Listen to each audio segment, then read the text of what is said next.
বনি আদমকে আল্লাহ পাক 5টি প্রশ্ন করবেন। কি কি 5টি? আল্লাহর নবী বলছেন, নাম্বার 1, আন উমুরিহি ফিমা ফানাহু।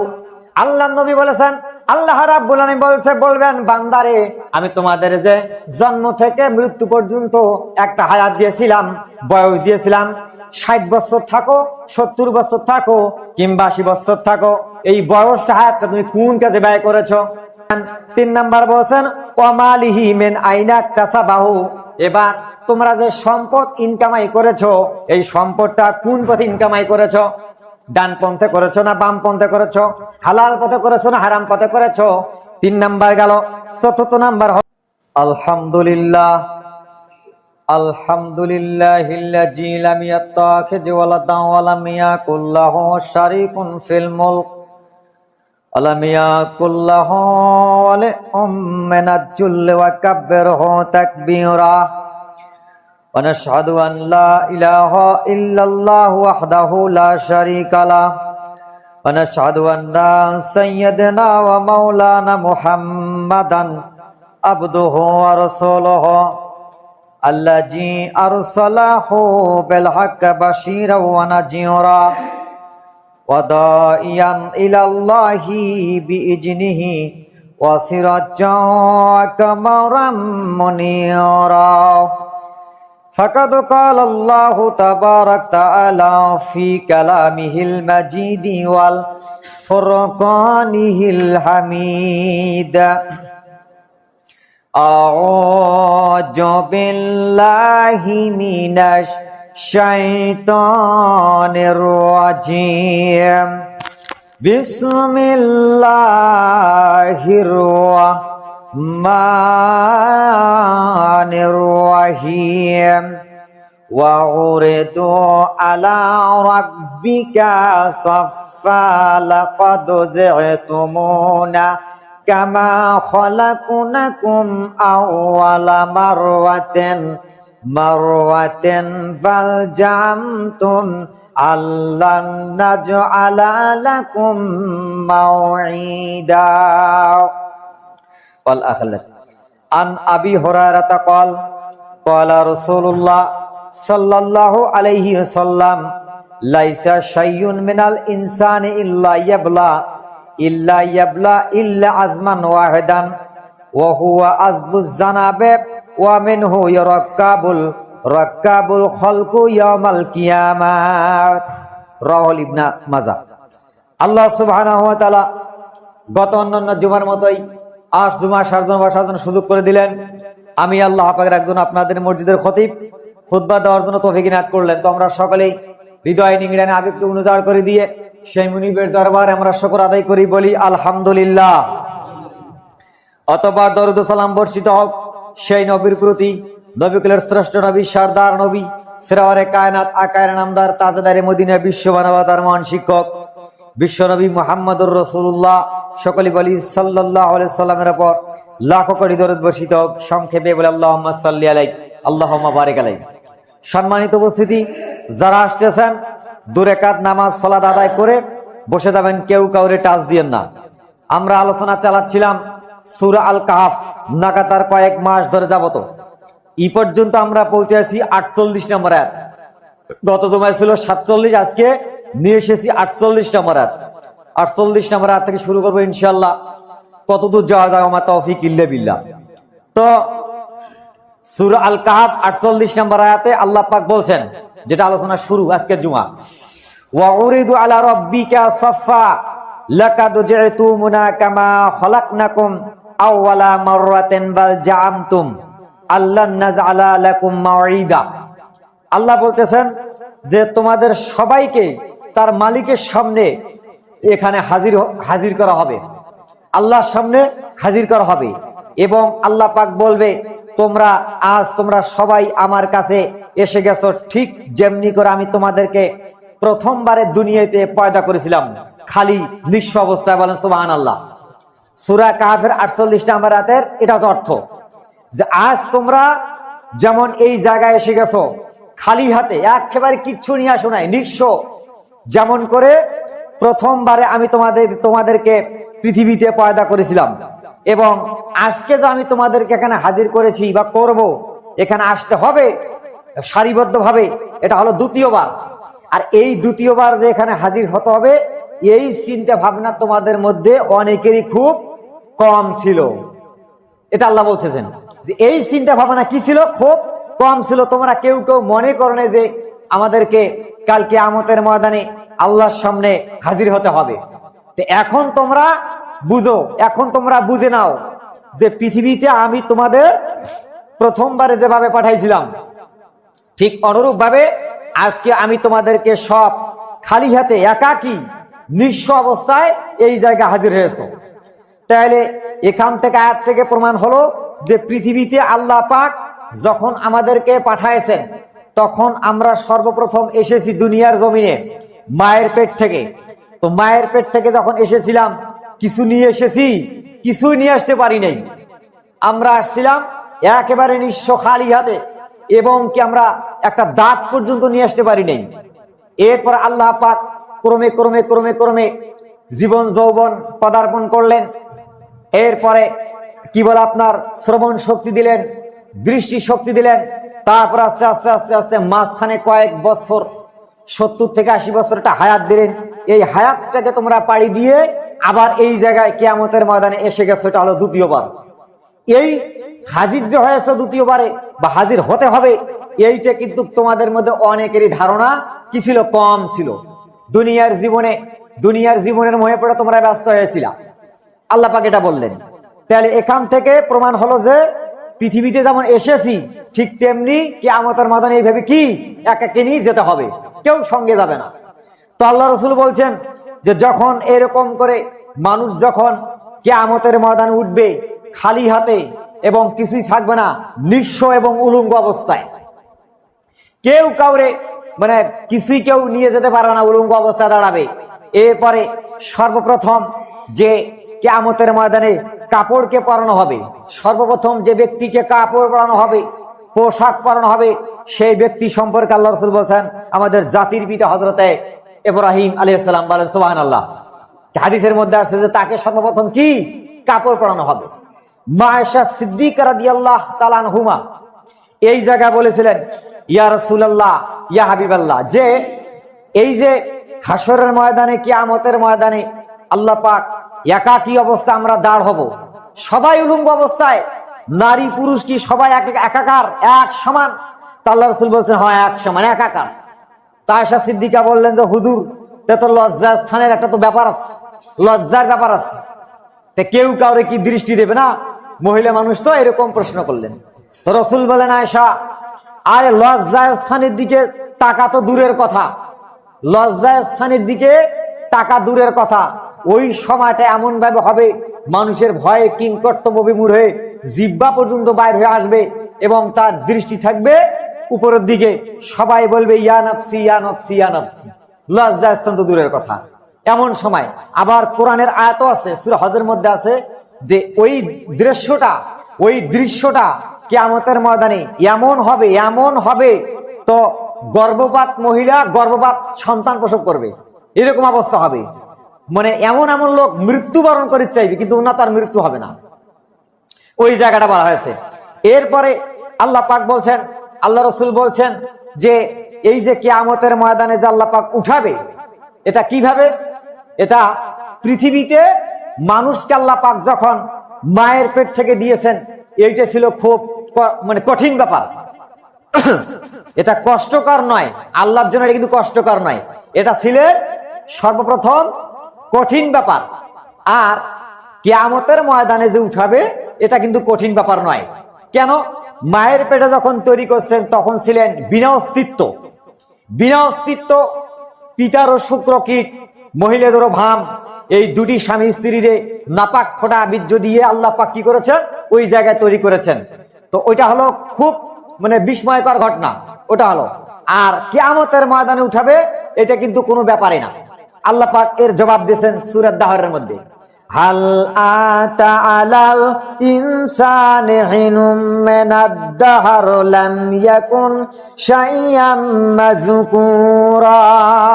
আল্লাহ বলতেছেন যে মানুষের একটা এমন সময় অতিবাহিত হয়ে গিয়েছে যখন সে উল্লেখযোগ্য কিছুই ছিল না, যে ওই সন্তানটা আমি হব কি হব না। আরে সন্তান তো দূরের কথা, ওর বাপও কবার পারে নাই, ওর মাও জানে না যে আমার এটা ছেলে হবে না মেয়ে হবে। এখন তো বর্তমান কি বলে আপনার মেডিকেল সায়েন্স, ডাক্তারের মাধ্যমে, কম্পিউটারের মাধ্যমে ওরা বলতেছে আপনার ছেলে হবে বা আপনার মেয়ে হবে। কম্পিউটারের মাধ্যমে আলট্রাসাউন্ডের রিপোর্টে কি ধরা পড়ে না? ধরা পড়ে। তো এটা ওরা আমসা আমসা করে কিন্তু বলে, এটা কিন্তু ওরা গ্যারান্টি দিয়ে বলে না যে মেয়েই হবে। কারণ বাচ্চা হইতে হইতে হইতে আল্লাহ ছেলে মেয়েও বানাইতে পারে, ঠিক কিনা? সূরা রদের 8 নম্বর আয়াত দেখবেন, সূরা রদ 8 নম্বর আয়াত দেখবেন। মাতৃভূমিতে কি থাকে একমাত্র আল্লাহই ভালো জানে, পৃথিবীর কোনো বৈজ্ঞানিক বলতে পারবে না। মেশিনারি জিনিস দিয়ে ওরা দেখে ওটা কি করে আইডিয়া করে বলে। তো আল্লাহ পাক বলতেছে যে এটা আমি মানুষকে এইভাবে দিলাম, এরপরে কিয়ামতের ময়দানে ওই মানুষেরই, ওই মানুষ থেকেই মানুষটা আবার তৈরি হবে। কিভাবে? মানুষকে আল্লাহ পাক কবরস্থ করবে।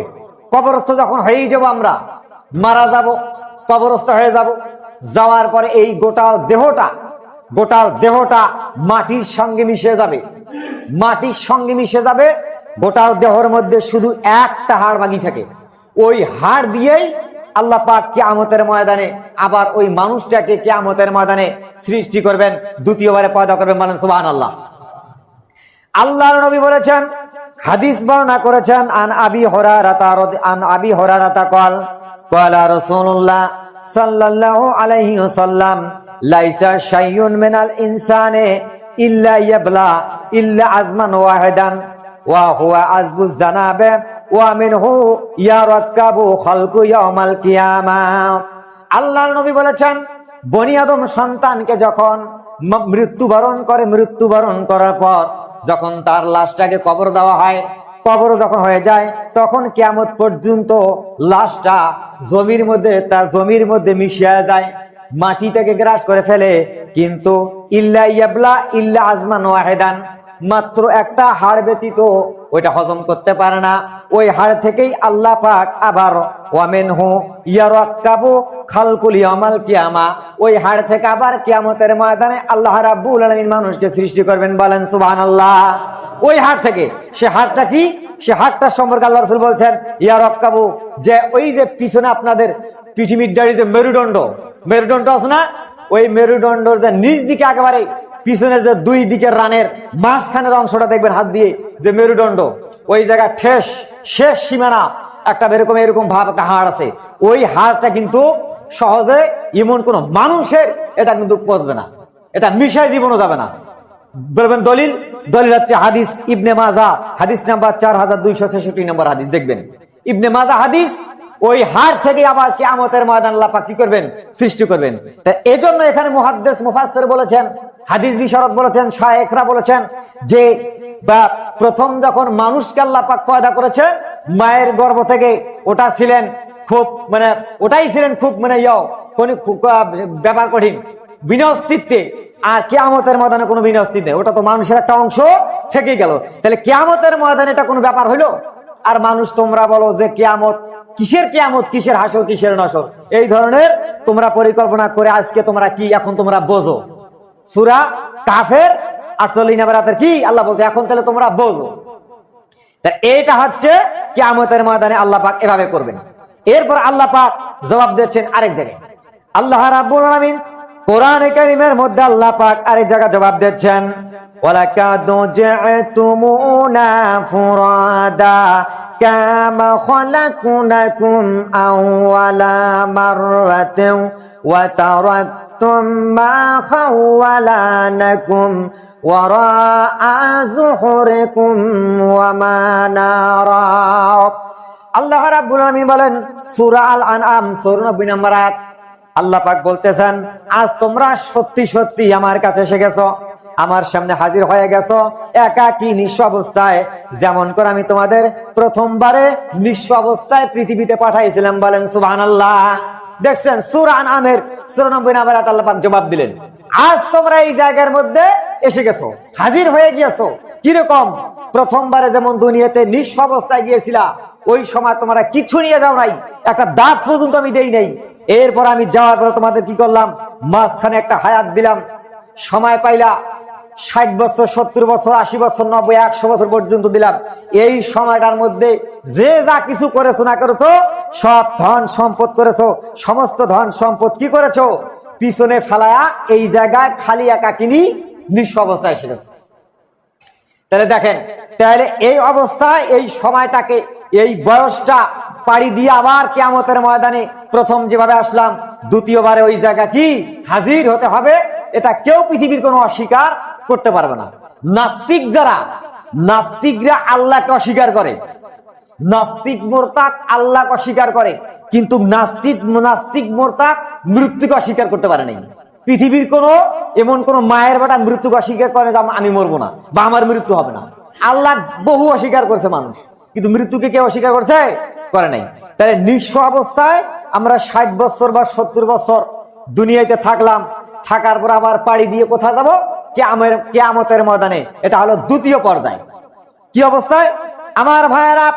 এরপরে আল্লাহর নবী এবার আরেক জায়গা বলেছেন, যখন এবার বনি আদম সন্তান কিয়ামতের ময়দানে যখন প্রথমবার উঠবে, ওই জায়গার মধ্যে বনি আদম উঠার সময় বিচার শুরু নাই হইতে, বিচার শুরুর আগেই আল্লাহ রসুল বলছেন বনি আদম সন্তানদেরকে 5টা প্রশ্নের জবাব দেওয়া লাগবে।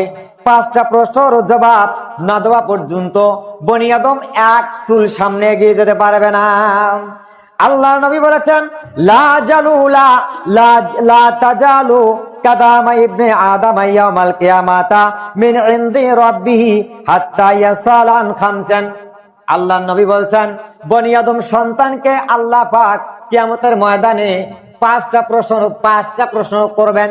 এই 5টা প্রশ্নের জবাব না দেওয়া পর্যন্ত এক চুল মাটি সামনে যেতে পারবে না। যখন আল্লাহ নবী এরকম করে বললেন, তখন সাহাবায়ে কেরাম কিং কর্তব্য বেমুর হয়ে বলতেছেন, ইয়া রাসূলুল্লাহি, ইয়া হাবিবাল্লাহ, আল্লাহ সুবহানাহু ওয়া তাআলা বনি আদমকে আল্লাহ পাক 5টি প্রশ্ন করবেন। কি 5টি প্রশ্ন করবেন? কি 5টি প্রশ্ন তুলে ধরবেন? আল্লাহ নবী বলছেন, নাম্বার 1, আন উমুরিহি ফিমা ফানাহু। আল্লাহ নবী বলেছেন, আল্লাহ রাব্বুল আলামিন বলবেন, বান্দারে, আমি তোমাদের যে জন্ম থেকে মৃত্যু পর্যন্ত একটা হায়াত দিয়েছিলাম, বয়স দিয়েছিলাম, 60 বছর থাকো, 70 বছর থাকো, কিংবা 80 বছর থাকো, এই বয়সটা হায়াতটা তুমি কোন কাজে ব্যয় করেছো? এটা 1 নাম্বার।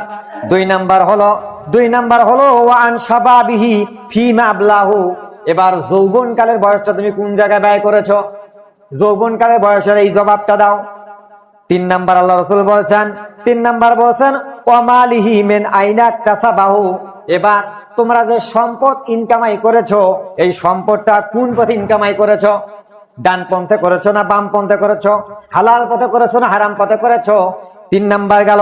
4র্থ নাম্বার হলো ওয়াফিমা আফনা ওয়াফিমান ফাকাহু। এরপরে সম্পদ কামাই করার পর সম্পদগুলো যে তোমরা ব্যয় করেছো, কোন পথে ব্যয় করেছো? ইসলামের পথে, দিনের জন্য, আল্লাহর জন্য, রাসূলের জন্য ব্যয় করেছো, না তোমরা গান বাজনা সাংস্কৃতিক খারাপ কাজে ব্যয় করেছো? কোন জায়গায় ব্যয় করেছো? 4র্থ নাম্বার। সাহাবায়ে কেরামরা বললেন, ইয়া রাসূলুল্লাহ, ইয়া হাবিবাল্লাহ। 5ম নাম্বার প্রশ্ন আল্লাহ পাক কি বলবেন? আল্লাহ রাসূল বলছেন, ওয়ামা জাআমিলা ফিমা আলিমা। আল্লাহ রাসূল বলছেন, আল্লাহ পাক বলবেন, বান্দারে, 5 নাম্বার প্রশ্ন হলো, বান্দা, আপনি দুনিয়ার মধ্যে বাংলাদেশের লোক হয়, আপনি মদিনা ভার্সিটির শিক্ষা প্রতিষ্ঠানের ভাইস প্রিন্সিপাল হন, আমার আপত্তি নাই। আমেরিকা বিশ্ববিদ্যালয়ের ভাইস চ্যান্সেলর হওয়ার আপত্তি নাই। যত কিছু শিক্ষা প্রতিষ্ঠান করেছো, শিক্ষা গ্রহণ করেছো, ওই শিক্ষা অনুযায়ী তুমি কতটুকুন আমল করেছো? বলেন সুবহানাল্লাহ। কতটুকুন আমল করেছো? এই যে 5 নাম্বার প্রশ্ন। এই জায়গায় ধরা খাবে কারা? যারা বড় বড় উচ্চ শিক্ষিত, তারা কিন্তু ধরা খাবে। এটা কখন? ওই যে কিয়ামতের ময়দানে যখন কি আমরা উঠবো, বিচার শুরু হয় নাই, ওই সময় কিন্তু এই প্রশ্ন, এই 5টা প্রশ্ন, এই প্রশ্ন যদি দিতে না পারি, ওইখানে গাড়ি আটক, আর সামনে যাওয়া লাগবে না, ওইখানে গাড়ি আটক। আরো তো বিচার আচার আছে। এবার ওই কিয়ামতের ময়দানের অসংখ্য বর্ণনা, কোরআনের আয়াত, হাদিস, এগুলা রাত দিন বলেও শেষ করা যাবে না, বছরের পর বছর আলোচনা করলো। তো কি হাদিসের মধ্যে আসছে, ওই জায়গায় বলবে, বলার পরে যখন কেউ প্রশ্ন তো দিতে পারবে না, ওই জায়গায় আটক, ফেরেশতারা তাকে কি করবে? বেড়ি পরাবে।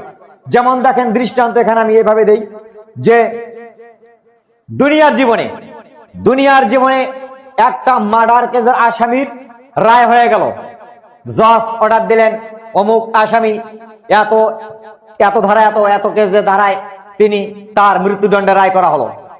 তো এই ঘোষণা দেওয়ার পরে জজ কলম দিয়ে তিনি পিছনে বেঁকে গেলেন। এরপরে সামনে কি করলেন, পুলিশ এসে তাকে ব্যারিকেড লাগা ধাক্কায় কোথায় নিয়ে যায়, ফাঁসি কাজটা আর কয়দিন পর তার ফাঁসি হবে। তা ঠিক অনুরূপ ভাবে ওই সময় যখন আল্লাহ পাক এরকম করে বলবে, আল্লাহ পাকও বলবেন, কোরআনে বলা হয়েছে খুযুহু ফাগুল্লু, ধর এবং তাদেরকে বেড়ি পড়া। কাকে বলবে? আল্লাহরও কি ফেরেশতারা কি রাষ্ট্রীয় কর্মচারী, ফেরেশতারা রাষ্ট্রীয় কর্মচারী। আপনি জান্নাত যাওয়ার ফয়সালার রায় যদি পান, ফেরেশতার কি? জাহান্নাম যাওয়ার রায় পান, ফেরেশতার কি? আপনার ঈমান আমল ভালো হলো ফেরেশতা আপনাকে আপ্যায়ন করবে, ঈমান আমল খারাপ হলো আপনার উপর ফেরেশতা কি করবে? কঠোর ব্যবহার করবে। কঠোর ব্যবহার যেমন দেখেন, একটা সন্ত্রাসী মাস্তানকে যখন পৃথিবীর কোনো আইন আদালতের মাধ্যমে দুনিয়ার জীবনের চলার ক্ষেত্রে ধরতে গেলে এই নেড়ু ফেড়ু পুলিশ পাঠায়, যখন সন্ত্রাস দমন করা লাগে তখন সেনাবাহিনী পাঠায়। তো ওই যেমন সন্ত্রাস 10 গুণ সন্ত্রাস এরকম শক্তিশালী লোক পাঠায়, ঠিক অনুরূপ ভাবে যখন পৃথিবী থেকে এরকম ভয়ঙ্কর আসামি হাজত আল্লাহর সামনে যাবে, কাফের মুশরিক, আল্লাহর হুকুমা কাম মানে নাই, দুনিয়ার জীবন নিয়েই সে ব্যস্ত ছিল, ও এই জায়গায় ফেরেশতাকে কঠিন ভয়ঙ্কর দেখবে। আর যারা খুব দুর্বল একেবারে নরম, তিনি কি করবেন? ওনাকে এমন ফেরেশতাকে দেখবে তার সামনে খুব নরম ব্যবহার করবে, বলেন সুবহানাল্লাহ। তাহলে দেখেন এই জায়গা অবস্থাটা কি হবে? এরকম অবস্থা হয়ে যাবে। এরপর হাসরবাসীরা এরকম কি হয়ে যাবে? আতঙ্কিত হবে। তখন পর্যন্ত বিচার শুরু হয় নাই। এই জন্য দিনটা হবে কি? 50 আলফা সানাতেন মিম্মা তাউদুন, কয় বছর? 50,000 বছরের সমান। কয়দিন? একদিন। আমার ভাইয়েরা, এরপরে আল্লাহর নবী বলেছেন, এরপরে এইরকম করে প্রশ্নের জবাব নেবেন, আল্লাহ পাক নেবেন। নেওয়ার পরে এইভাবে করে দিনটা 50,000 বছর যাবে। যেতে যেতে যেতে যেতে হাসরবাসীরা হয়রান প্রাশন হয়ে যাবে। যাওয়ার পর তারা তখন কি করবেন? তারা আর কি কষ্টের মধ্যে জীবন যাপন করবে, কিভাবে থাকবে? তারা তখন প্ল্যান নিয়ে সবাই বাবা আদি পিতা আবুল বাশারের কাছে যাবেন। আবুল বাশারের কাছে গিয়ে বলবেন, আবুল বাশার, আপনি পৃথিবীর প্রথম মানব, আপনি আল্লাহর কাছে সুপারিশ করুন যেন আল্লাহ রাব্বুল আলামিন বিচার শুরু করে দেয়, কারণ আর এই জায়গার মধ্যে আমাদের থাকার সম্ভব নয়। হাসরবাসীরা কম করবে, কারণ হাদিসের মধ্যে আসছে হাসরের ময়দানে, কিয়ামতের ময়দানে এমন মানুষের কারো হাঁটু পর্যন্ত ঘাম হবে, কারো কোমর পর্যন্ত ঘাম হবে, কারো বুক পর্যন্ত ঘাম হবে, কারো নাকের ডগা পর্যন্ত ঘাম হবে।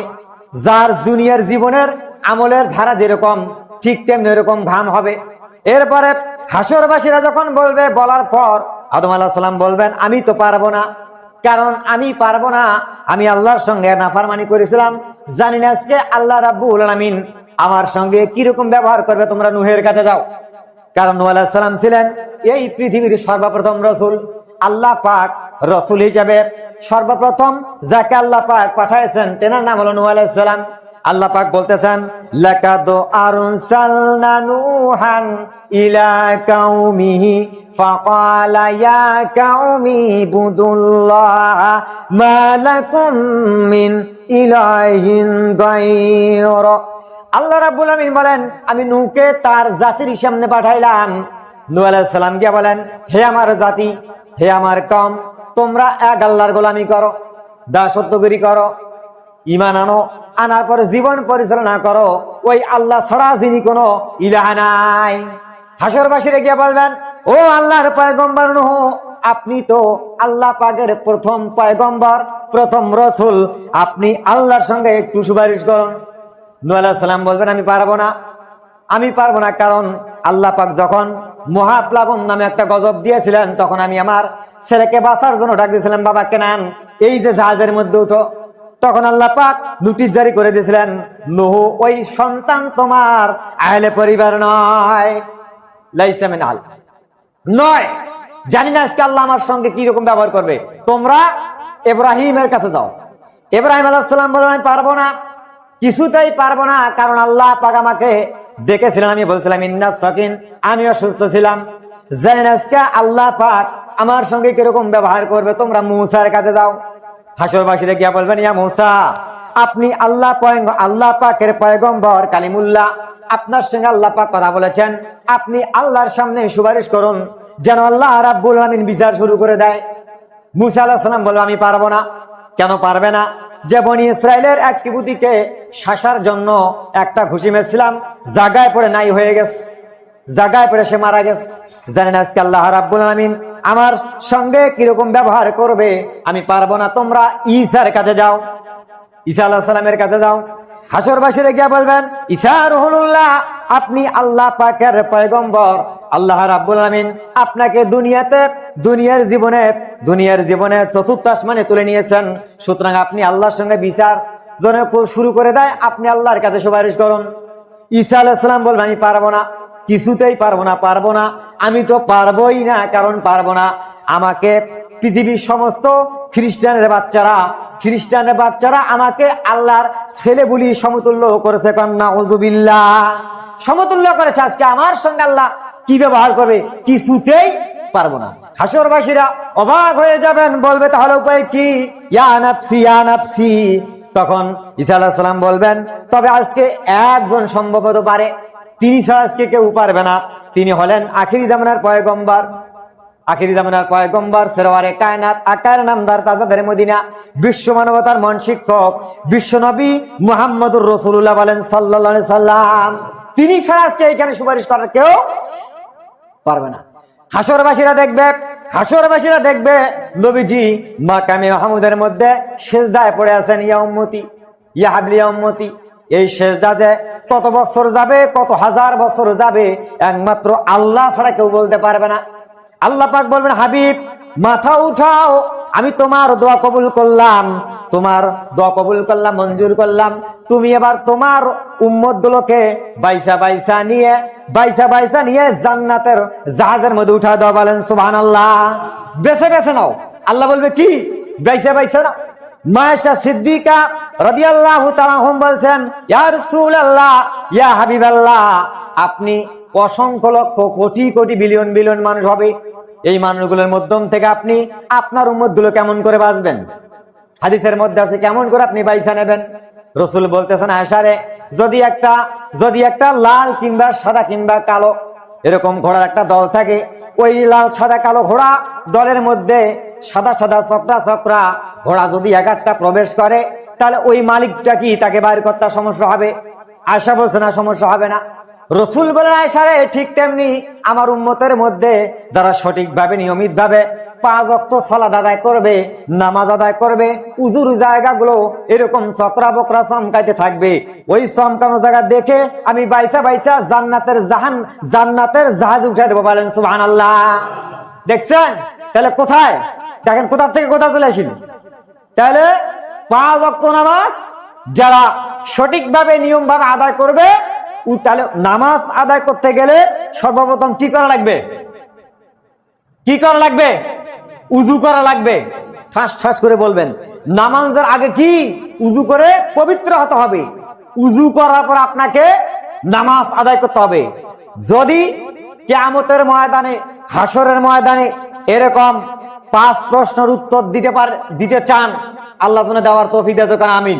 আমাদের সকলকে যদি দিতে চান, আর নবীজি যদি শাফায়াত সুপারিশ কামনা করতে চান, তাহলে এখন কি লাগবে? 5 ওয়াক্ত নামাজ লাগবে। কিন্তু এই যে নামাজ হচ্ছে অপকর্মের প্রতিবন্ধন। এই নামাজ অধিকাংশ মানুষের হয় না। যেটা আমরা আলেম ডিপার্টমেন্ট বা যতটুকু আমি দেখেছি বা দেখা যায়, অধিকাংশ সাধারণ মানুষের নামাজ হয় না। তাহলে নামাজটাকে আপনাকে কি করতে হবে? আপনি আপনার ইচ্ছা মতো নামাজ আদায় করলে হবে না। নামাজ আদায় করতে হবে, আল্লাহ রাসূল বলছেন, সাল্লু কামা রাআইতুমুনি উসাল্লি, নামাজ আদায় করো সেইভাবে আমি নবী আমাকে আদায় করতে দেখেছো যেভাবে। এখন নামাজের ক্লাস হবে, সবাই কিন্তু আসে হাজির শেষ। এজন্য এখন আপনারা খুব গুরুত্ব সহকারে আমাদের দিকে তাকাবেন। নামাজ কিভাবে আদায় করবেন, কিভাবে নামাজ, কারো নামাজ হয় কারো নামাজ হয় না, কিভাবে? আপনি সর্বপ্রথম উজু করবেন কবজি থেকে কয়বার? 3 বার। এখানে ভাগ আছে, কি ভাগ? ওই যে 3 বার পানি দেওয়া, 3 বার ধোয়া এক নয়। একবার ধুইতে গিয়ে যদি 5 বার পানি দিবা লাগে, 5 বার পানি দেন, ওইটার নাম 3 বার ধোয়া নয়। অনেকে বলে 3 বার পানি, 3 বার পানি কি বেটা? 3 বার যদি পানি দিয়ে কেবল একবার কসলা কসলা ধুইতে যদি 5 বার পানি দিবার লাগে, ওটা কেবল একবার ধোয়া হল। এইভাবে করে আপনাকে 3 বার ধুইতে হবে। এই হাত 3 বার, এই হাত 3 বার। তারপর আপনি যখন কুলি করবেন, কুলির আবার হাদিস আছে সহিহ যে আল্লাহ রাসূল হাতের মধ্যে পানি নিয়ে একসঙ্গে কুলিও করেছেন, আবার নাকের মধ্যে কি পানিও দিয়েছেন, ওটাও করতে পারেন। আবার 3 বার কুলি দিয়ে আবার নাকের মধ্যে পানি দিয়ে নাকটা ভালোভাবে ঝেড়ে নিবেন। খুব গুরুত্বপূর্ণ সহকারে শুনবেন, ভালোভাবে ঝেড়ে নিবেন। কেন কেন আল্লাহ রাসূল ভালোভাবে বললেন? সারা রাত আপনি ঘুম পেড়েছেন, সারা রাত ঘুম পেড়েছেন, শয়তান আপনার নাকের ডগায় রাত কাটাইছে। নাউযুবিল্লাহ। শয়তান নাকের ডগায় রাত কাটায়, ওই জায়গায় ঢুকে। এজন্য ঘুম থেকে উঠে ভালো করে হাত মুখ ধুয়ে নিয়ে উযু করতে হবে। এজন্য নাক ভালো করে ধুতে হবে 3 বার। এরপর আপনি আবার কুনি পর্যন্ত ধুইলেন। আরেকটা লক্ষ্য করেন, যত বড় প্রচন্ড পুষমাসিয়া ঠান্ডা হোক, যারা অরিজিনাল নামাজি যত বড় ঠান্ডা হোক, 15 দিন ধরে কিন্তু বেলা বেড়ায় নাই, ঠান্ডা। তো ওই প্রচন্ড ঠান্ডার কাছেও ওই টাইমে ওই নামাজিওয়ালাটা উজুটা কেশুরের মতো লাগবে, বলেন সুবহানাল্লাহ। কেন জানেন? নামাজটা সঠিকভাবে আদায় করে। ঠান্ডা কি টেরে পাইবে না, ওইটা অন্য সময় লাগতে পারে, উজুটা যা মজা লাগে, উজুই কয়া দিবে যে নামাজ আমার হচ্ছে কি হচ্ছে না। আপনি তো নামাজ জানে নাই। এরপর উজু হয়ে গেল, গিয়ে আপনি মসজিদে আসলেন, বা জামাত পান নাই, বাড়ি দাঁড়াবেন আসি মসজিদে বা বাড়িতে। দাঁড়াটা অনেকের নামাজে দাঁড়ায় হয় না। আপনাকে দাঁড়াইতে হবে, আপনার যে শরীরের যে একটা ভারসাম্য আছে, একেবারে এইরকমও দাঁড়াতে পারবেন না, ওটা আপনার এই এরিয়ার বাইরে গেল। মিডিয়াম ভাবে এই কাপ দিন কাপ যে এইরকম দাঁড়াইতে হবে, মিডিয়াম ভার। আবার কেউ এইরকম টেরা, এই একখান পা রাখা এই দিকে যায়, একটা এই দিকে যায়, একদম বরাবর কেবলা পশ্চিম। দাঁড়া পরে আল্লাহু আকবার, এই কাপ পর্যন্ত হাত, এইখানেও হয়, এইখানেও হয়, আল্লাহু আকবার, বাস। এরপরে তাউস তাসমিয়া সানা আল্লাহুম্মা বা'দ বাইনা ওয়া বাইনা খাতাই, এই কামা এটাও পড়তে পারেন। এরপর একটা আছে সুবহানাকা আল্লাহুম্মা, এটা তিরমিজির হাদিস, আর আল্লাহুম্মা বা'দ বাইনা এটা বুখারীর হাদিস, সহিহ হাদিস, করতে পারেন। এরপর আপনি তাউস তাসমিয়া পাঠ করলেন, করার পরে সূরা ফাতিহা আলহামদুলিল্লাহি রাব্বিল আলামিনটা পড়লেন। তারপরে আপনি অন্য একটা সূরা পড়লেন, এই ওখানে কি, তারপরে আপনি অন্য সূরা পড়লেন, পড়ার পরে আপনি কি করবেন? এবার আল্লাহু আকবার বলে রুকুত। এখন শোনেন, রুকুত যে আপনি যাবেন, অনেকেরই রুকু হয় না, অনেকেরই হয় না। কিরকম? আপনি যখন নামাজে দাঁড়াইছেন, তখন আপনার দৃষ্টি, আপনার চোখ কোন জায়গা থাকে? যেই জায়গা আপনি সিজদা করবেন, ওই জায়গায় আপনি রুকুত যাবেন। যাওয়ার পর আপনার ওই দৃষ্টি সিজদায় থাকবে। আপনি কেন 2 পায়ের মাঝে তাকাবেন? আর আপনার পিঠি মিডারি থেকে শুরু করে, কোমরের মিডারি থেকে শুরু করে, এই ঘাড় পর্যন্ত, মাথা পর্যন্ত একেবারে বিনবিনে টনটনা। এই জায়গায় যদি মার্বেল দেওয়া হয়, ওই জায়গায় থাকবে। এই জায়গায় যদি পানি দেওয়া হয়, পিছন দিকে পড়ে যাবে। অনেকে কি করে? এইভাবে গঙ্গলে, এইভাবে আপনি দেখাবেন কেন? আপনার যেখানে সেজদা, সেই জায়গায় আপনার দৃষ্টি থাকবে। আপনার মিডারি থেকে ঘাড় পর্যন্ত, মাথা পর্যন্ত কি বিনবিনা।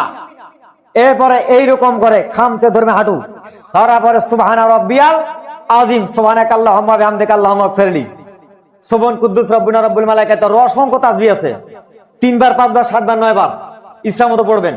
এরপরে আপনি ওখান থেকে উঠলেন, সামি আল্লাহু লিমান হামিদা। তারপরে কি? রাব্বানা লাকাল হামদ হামদান কাসিরান তাইয়িবান মুবারাকান ফি। এই যে শুরু থেকে, নামাজের শুরু থেকে এ পর্যন্ত, নামাজের শুরু থেকে যে পর্যন্ত আপনি যে কথাগুলো বললেন, আপনি মনে করেন না যে আমি নামাজের মধ্যে কি বললাম আর কি করলাম, এটা আল্লাহ পাক শুনতেছেন না বা দেখতেছেন, নয়। আল্লাহ পাক শোনেন এবং দেখেন। সামি আল্লাহু লিমান হামিদার অর্থ হচ্ছে আপনি যা কিছু করলেন, যা কিছু বলতেছেন, যা কিছু করতেছেন, সব আল্লাহ পাক শুনতে পান এবং দেখতে পান।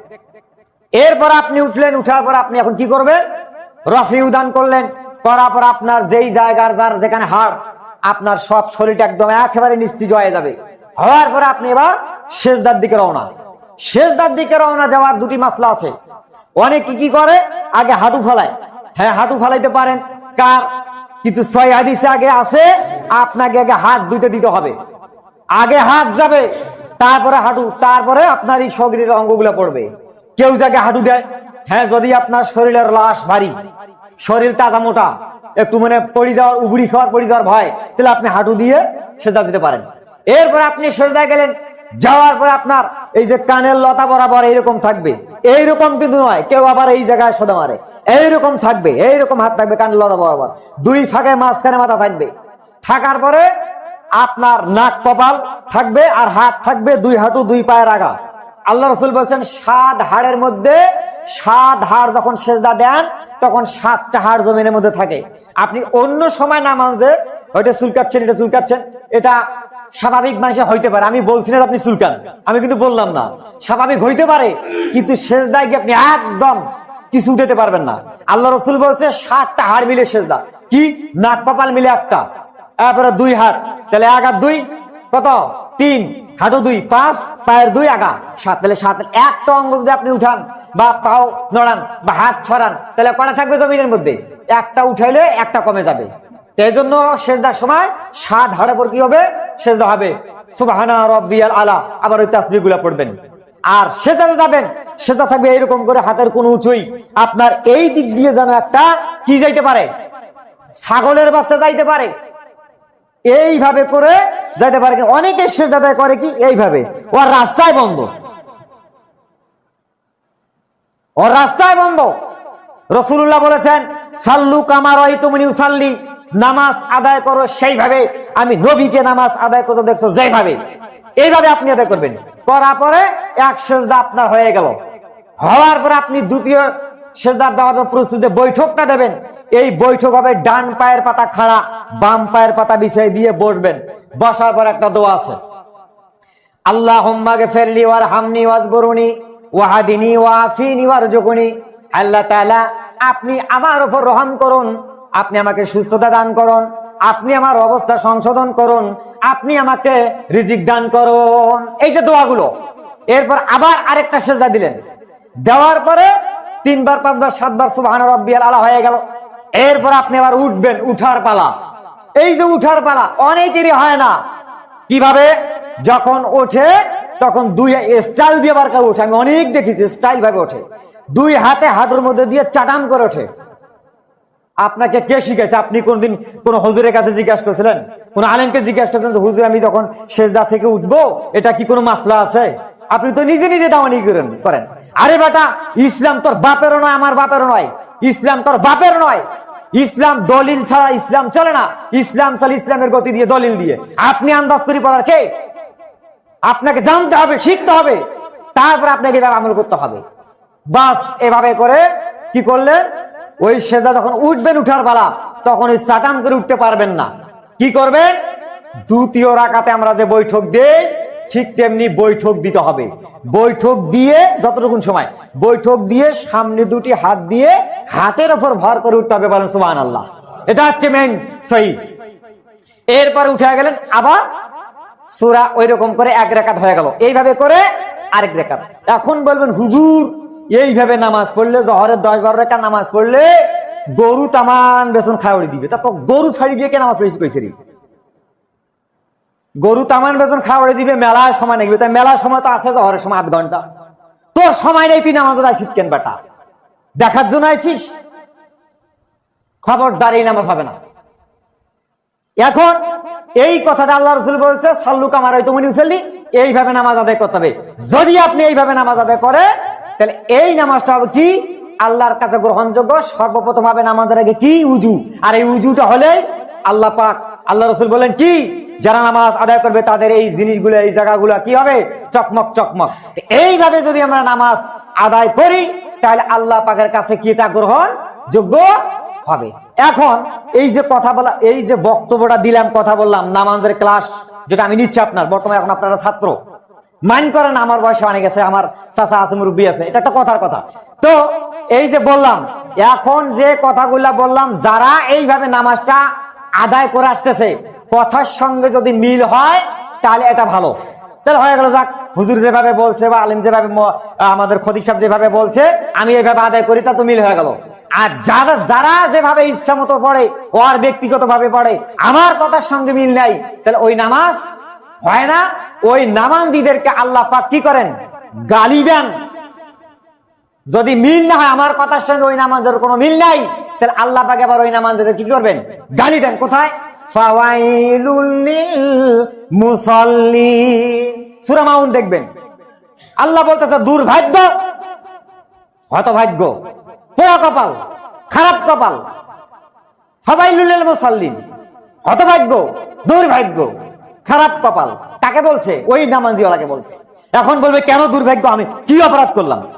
আল্লাহ আমি কি করলাম? যদি ওই কথাটা আল্লাহর আমরা শুনতে পাইতাম, যদি আমরা বলি একটা হঠাৎ অনেক কয়টা লোক আমরা আসি বসে, তো বসে থাকতে মিটিং করতেছি, এমন সময় আনশুনি যদি বলে বেয়াদব কোথাকার, বেয়াদব অমুক তমুক, তখন বলে আচ্ছা 7-8 মিনিট ধরে আমরা এখানে মিটিং চালাচ্ছি, আচ্ছা কি আমি বেয়াদবিতে করলাম? তা এইরকম যদি আমরা বুঝতে পারতাম, আল্লাহর কথাটা জানতে পারতাম, তাহলে আমরা ওই সময় বলতাম আল্লাহ কি ফিরে আমার দুর্ভাগ্য, কি দুর্ভাগ্য। আল্লাহ তখন জবাব দিছে পরে, আল্লাযীনা আন সালাতিহিম সাহুন, তারা কি? তারা ওই যে দুর্ভাগ্য কেন? ওর নিজেদের নামাজের ব্যাপারে কি গাফেল, উদাসীন। ওই মনে করে না যে আমি নামাজ আদাইছি, ও মনে করে এটা ফির কি সময় নাই। ওই কিভাবে নামাজ আদাইছে? যে কি ওই নামাজটা হচ্ছে মানুষকে দেখানোর জন্য, মনে নামাজ নামাজ আসিরে না মনে হয়, আর না এলেও হয় না। এখন না গেলে ফির বেড চলের খেলা। এমন এক জায়গায় গেছি, বেহাই চলে না, সরে আদান হয়ে গেছে, নামাজ ফিরে পড়ে না বাড়ি, এখন বেহাইয়ের বাড়ি গেছে বা মিটিং করতে গেছে, তাহলে ওই নামাজটা কি মানুষ দেখার জন্য হয়? এই জন্য ওই নামাজ দি কোনো ওই হাসরের ময়দানে আল্লাহ নবী সুপারিশ পাওয়া যাবে না। কারণ নামাজ, রোজা, হজ, যাকাত, কালেমা, কথাগুলো জোরে জোরে বললাম, মাইন্ড করবেন না। তো নামাজ, রোজা, হজ, যাকাত, কালেমা সব এগুলো আমাদের আপনাদের নিজের ব্যক্তিগত ইবাদত, নিজের ব্যক্তিগত আমল। আর এগুলো আমরা যে করি, এটা আল্লাহ পাকের জন্য নিবেদিত, বলেন সুবহানাল্লাহ। তাহলে তা আপনার নামাজ তো আমার ঢোকা দেবে না, আপনার রোজা তো আমার ঢোকা দেবে না, আপনার দান তো আমার ঢোকা দেবে না। এই জন্য নিজের ইবাদত বন্দেগী কি করতে হবে? এইভাবে সঠিক সহিভাবে আদায় করতে হবে। তাহলে এইভাবে করে লাস্টে আল্লাহ বলতেছেন ওয়ায়ামনাউনাল মাউন, সূরা মাউনে সংক্ষেপে বললাম, ওয়ায়ামনাউনাল মাউন লাস্টের আয়াতটা সূরা মাউনে। এর অর্থ আছে যে এই লোকগুলো যারা নামাজ ওইভাবে উদাসীন মানুষকে দেখায়, নামাজটা ঠিক মতন হয় না, দেখবেন ওই লোকগুলোর কাছ থেকে ধার হাওলা, টাকা পয়সা, লেনদেন কিছু পাবেন না, ওরা দিতে অস্বীকার করে। তার মানে কি? নামাজটা যদি সঠিকভাবে আদায় করতো, আল্লাহকে চিনতো, আল্লাহকে বুঝতো, আল্লাহকে মানতো, তাহলে একটা লোক যদি বিপদে পড়ে, ভাই 500 টাকা দেন তো, কালকে দেবো অমুক তমুক, তো 500 টাকা চালি এমন টাইমে, আরে কি করবি তো অমুক, আচ্ছা তোর কি কাল হবে? হ্যাঁ শিওর ইনশাল্লাহ হবে। তা ঠিক আছে, মোর কিন্তু এটা ভাই দরকারি টাকা, এই দেশ কিন্তু। দেখেন এই লোকটা কেন টাকাটা দিল? আল্লাহ চিনছে, আল্লাহ বুঝছে, আল্লাহর উদ্দেশ্যে নামাজটা সঠিকভাবে আদায় করে। ওই লোকটার কাছে কেন পাওয়া গেল না? আয়াতটার অর্থ দেখেন, তার কাছ থেকে কিছুই পাবেন না। তার মানে ওই নামাজ উদাসীন, লুজ কালেকশন, ওটা সাপোর্ট পড়ি নামাজ হয়েছে ভাই, নামাজ হয় নাই। আর ওই নামাজে আপনি কিয়ামতের ময়দানে উঠতে পারবেন না। এজন্য আপনার সাবধান, আপনার সময় নেই, আপনি নামাজ আইছেন কেন? আপনার কি কেউ টানি হেঁচে নিয়ে আসছে? এজন্য নামাজ আপনাকে আদায় করতে হবে আল্লাহ পাকের হুকুম আকাম মেনে। আর আল্লাহ পাক তো টাইম দিয়েছে, আল্লাহ পাক কি করেছে? আল্লাহ পাক তো টাইম দিয়েছে। আল্লাহ পাক কোরআনে কারিমে বলা হয়েছে সূরা নিসার মধ্যে, আল্লাহ পাক সূরা নিসার মধ্যে বলছে ফাইজা কাদাইতুমুস সালাতা ফাযকুরুল্লাহা কিয়ামান ওয়া কুউদাও ওয়া আলা জুনুবিকুম ফাইজা তুমানান্তুম ফাকিমুস সালাত ইন্নাস সালাতা কানাত আলাল মুমিনিনাল কিতাবাম মাওকুতা। আল্লাহ রাব্বুল আলামিন বলেন, নিশ্চয় আমি মুসলমানদের জন্য যখন তোমরা নামাজ আদায় করার জন্য যাবে, তখন তোমরা সর্বপ্রথম গিয়ে দাঁড়াবে। কি বলছে? দাঁড়াবে। আর দাঁড়াইতে যদি তোমাদের সমস্যা হয়ে যায়, অসুস্থ বোধ করো, আমি দাঁড়াইতে পারতেছি না, আমার সমস্যা, আল্লাহ বলতেছেন তোমরা ফাযকুরুল্লাহ কিয়ামাও, তখন তোমরা কি করবা? তোমরা বসো। বলবে হুজুর আমি তো বসে থাকতে পারি না, ঠিক আছে, ভালো কথা।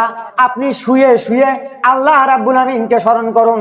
এরপর আল্লাহ বলতেছেন ফাইজাতুমানান্তুম ফাইজামা ফাইজাতুমানান্তুম ফাকিমুস সালাত ইন্নাস সালাতা কানাত আলাল মুমিনিনা কিতাবাম মাওকুতা।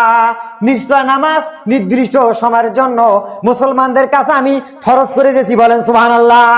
তাহলে প্রথমে দাঁড়াইতে হবে, দাঁড়াইতে না পারলে বসে, বসে না পারলে শুয়ে, শুয়ে এটা তারপর কি মা নাই।